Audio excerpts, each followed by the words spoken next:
Jetzt spricht er noch nicht mal mehr mit mir.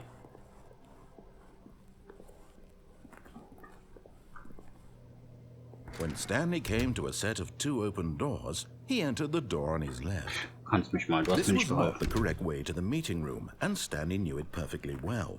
Perhaps he wanted to stop by the employee lounge first, just to admire it.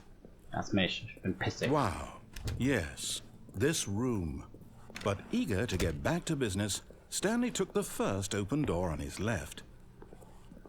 Lass mich in Ruhe. Stanley was so bad at following directions, it's incredible he wasn't fired years ago. Ich laufe jetzt einfach runter. Ciao. But in his eagerness to prove that he is in control of the story and no one gets to tell him what to do, Stanley leapt from the platform and plunged to his death. Good job, Stanley. Everyone thinks you are very powerful. Ja, ne? Danke. Oh Mann. All of his co-workers were gone. What could it mean? Stanley decided to go to the meeting room. Perhaps he had simply missed a memo. Was ist das für ein Geräusch?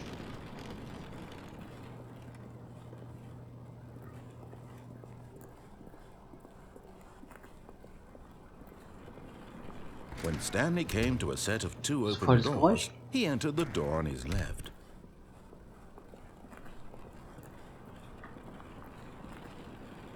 Hä? Yet there was not a single person here either. Ja, aber was ist das für ein Prasseln? Regnet's oder was? Stanley decided to go up to his boss's office, hoping he might find an answer there. Coming to a staircase, Stanley walked upstairs to his boss's office. Hallo, hier ist das But Auto. Stanley just couldn't do it. He considered the possibility of facing his boss, admitting he had left his post during work hours. He might be fired for that. And in such a competitive economy, why had he taken that risk? All because he believed everyone had vanished? His boss would think he was crazy. And then something occurred to Stanley.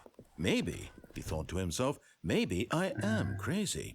All of my co-workers blinking mysteriously out of existence in a single moment for no reason at all? Ach, None Mist. of it made any logical sense. And as Stanley pondered this, he began to make other strange observations. For example, why couldn't he see his feet when he looked down? Why did doors close automatically behind him wherever he went? And for muss that doch matter, irgendwas sein. these rooms were starting to look pretty familiar. Were they simply repeating? No, Stanley said to himself, this is all too strange. This can't be real. And at last, he came to the conclusion that had been on the tip of his tongue. He just hadn't found the words for it. I'm dreaming! He yelled. This is all a dream. Oh Mann. What a relief Stanley felt to have finally found an answer, an explanation. His co-workers weren't actually gone. He wasn't going to lose his job. He wasn't crazy after all. And he thought to himself, I suppose I'll wake up soon. I'll have to go back to my boring real-life job pushing buttons. I may as well enjoy this while I'm still lucid. So, he imagined himself flying and began to gently float above the ground. Then he imagined himself soaring through space on a magical starfield, and it too appeared. It was so much fun, and Stanley marveled that he had still not woken up. How was he remaining so lucid? And then perhaps the strangest question of them all entered Stanley's head. One he was amazed he hadn't asked himself sooner. Why is there a voice in my head dictating everything that I'm doing and thinking? Now the voice was describing itself being considered by Stanley, who found it particularly strange. I'm dreaming about a voice describing me, thinking about how it's describing my thoughts, he thought. And while he thought it all very odd and wondered if this voice spoke to all people in their dreams, the truth was that, of course, this was not a dream. How could it be? Was Stanley simply deceiving himself, believing that if he's asleep, he doesn't have to take responsibility for himself? Stanley is as awake right now as he's ever been in his life. Now, hearing the voice speak these words was quite a shock to Stanley. After all, he knew for certain, beyond a doubt, that this was in fact a dream.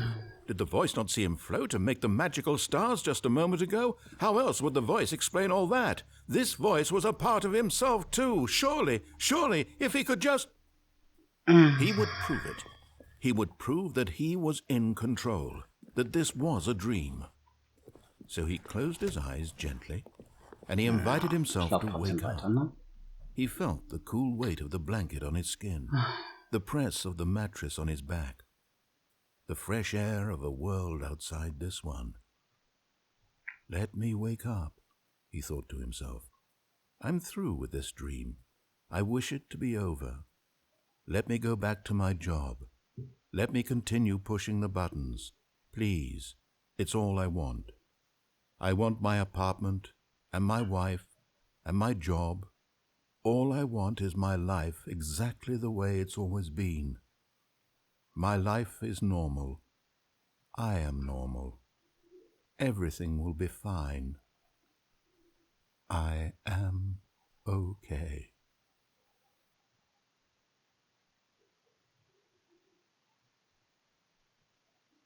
Darf ich jetzt wieder weiter? Stanley began screaming. Please, someone, wake me up. My name is Stanley. I have a boss. I have an office. I am real. Please, just someone tell me I am real. I must be real. I must be. Can anyone hear my voice? Who am I? Who am I?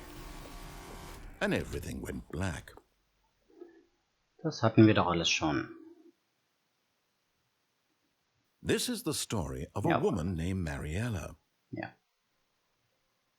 Mariella woke up on a day like any other. She arose, got dressed, gathered her belongings, and walked to her place of work. But on this particular day, her walk was interrupted by the body of a man who had stumbled through town talking and screaming to himself, and then collapsed dead on the sidewalk. And although she would soon turn to go call for an ambulance, for just a few brief moments she considered the strange man. He was obviously crazy, this much she knew. Everyone knows what crazy people look like. And in that moment, she thought to herself how lucky she was to be normal. I am sane. I am in control of my mind. I know what is real and what isn't. It was comforting to think this, and in a certain way, seeing this man made her feel better. But then she remembered the meeting she had scheduled for that day, the very important people whose impressions of her would affect her career, and by extension, the rest of her life. She had no time for this, so it was only a moment that she stood there, staring down at the body. And then she turned and ran.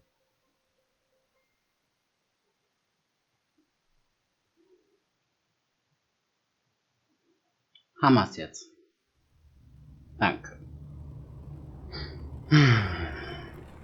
All of his co-workers were gone. What could it mean? Stanley decided to go to the meeting room. Perhaps he had simply missed a memo. No matter how hard Stanley looked, he couldn't find a trace of his co-workers. Es scheint wirklich stürmisch zu sein draußen. Aua.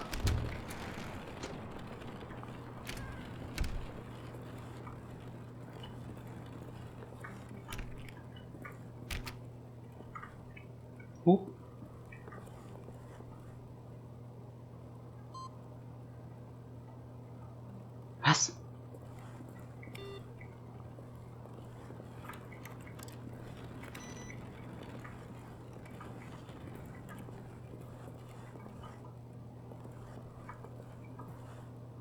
Pink. Nein.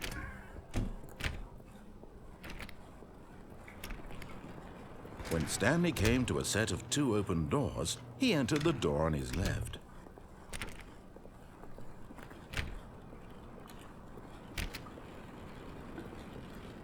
Yet there was not a single person here either. Feeling a wave of disbelief, Stanley decided to go up to his boss's office, hoping he might find an answer. Coming to a staircase, Stanley walked upstairs to his boss's office.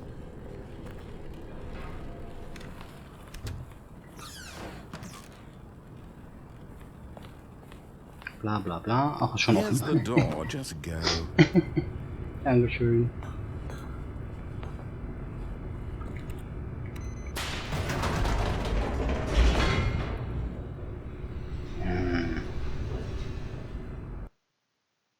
Schreib mir mal auf, dass das erste Pink war. Ich habe keine Ahnung. So. Stanley walked straight ahead through the large door that read Mind Control Facility. Oh, jetzt dauert das wieder so lange, ne? The lights rose on an enormous room packed with television screens. What horrible secret did this place hold? Stanley thought to himself. Did he have the strength to find out? Das hatten wir alles schon mal. Kann ja nichts anderes machen. Now the monitors jumped to life, their true nature revealed. Each bore the number of an employee in the building, Stanley's co-workers. The lives of so many individuals reduced to images on a screen, and Stanley, one of them, eternally monitored in this place where freedom meant nothing.